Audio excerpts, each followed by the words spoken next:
grounds of the President's House, Port of Spain, guests are gathered for the inauguration of our first elected President, Ellis Emmanuel Innocent Clarke. Among them are the Prime Minister, Dr. Eric Williams, members of government, the judiciary, the diplomatic corps, and religious organizations. The Honorable Chief Justice Isaac Hayatali administers the oath of office. Your Excellency,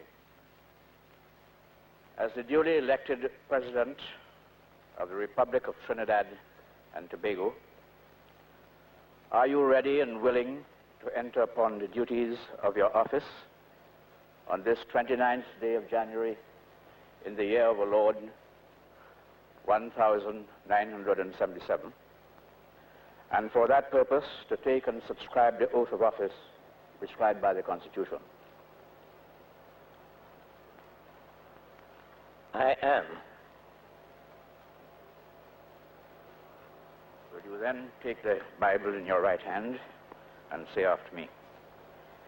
I, Ellis Emmanuel Innocent Clarke. I, Ellis Emmanuel Innocent Clarke, do swear by Almighty God. Do swear by Almighty God. That I will bear true faith and allegiance to Trinidad and Tobago. That I will bear true faith and allegiance to Trinidad and Tobago. And to the best of my ability. And to the best of my ability. Preserve and defend the Constitution and the law. Preserve and defend the Constitution and the law. That I will conscientiously and impartially. That I will conscientiously and impartially. Discharge the functions of President. Discharge the functions of President. And will devote myself to the service and well-being of the people of Trinidad and Tobago. And devote myself to the service and well-being of the people of Trinidad and Tobago. So help me God.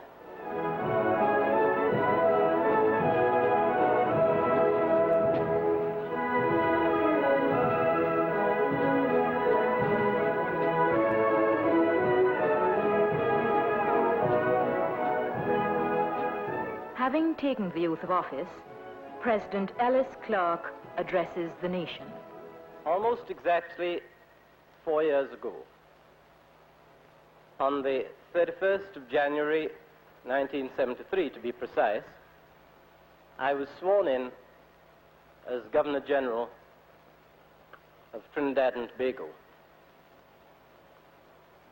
I took an oath that I would be faithful and true allegiance bear to Her Majesty Queen Elizabeth II, her heirs and successors, according to law. That oath was prescribed by our 1962 Independence Constitution. In 1962, we had traveled the familiar road that leads from the dictatorship of Crown Colony government via internal self-government to the desirable goal of independence. Very shortly after independence, it was my privilege to help to secure for us our appropriate place amid the family of independent countries at the United Nations. Later, it was my good fortune to be called upon to steer us into several organizations and groupings, particularly the Organization of American States and the Inter-American Development Bank. Today, the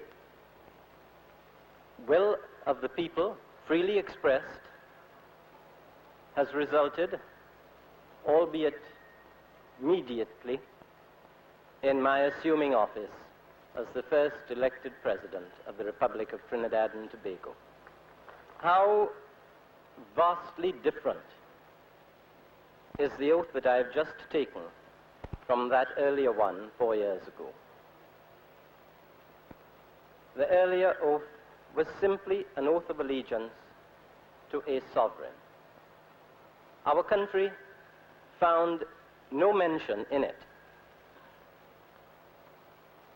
Today, it is to Trinidad and Tobago that I have pledged to be faithful and bear true allegiance. Today, it is to the people of Trinidad and Tobago, their service and their well-being, that I have sworn to devote myself. Section 37 of our Republican Constitution requires me to take this oath before entering upon the duties of my office. None of you, my fellow citizens, is required by the Constitution to participate with me in that oath. But I beg you to pledge yourselves, here and now, silently, as I did vocally, to bear true faith and allegiance to Trinidad and Tobago. I entreat you to devote yourselves to the service and well-being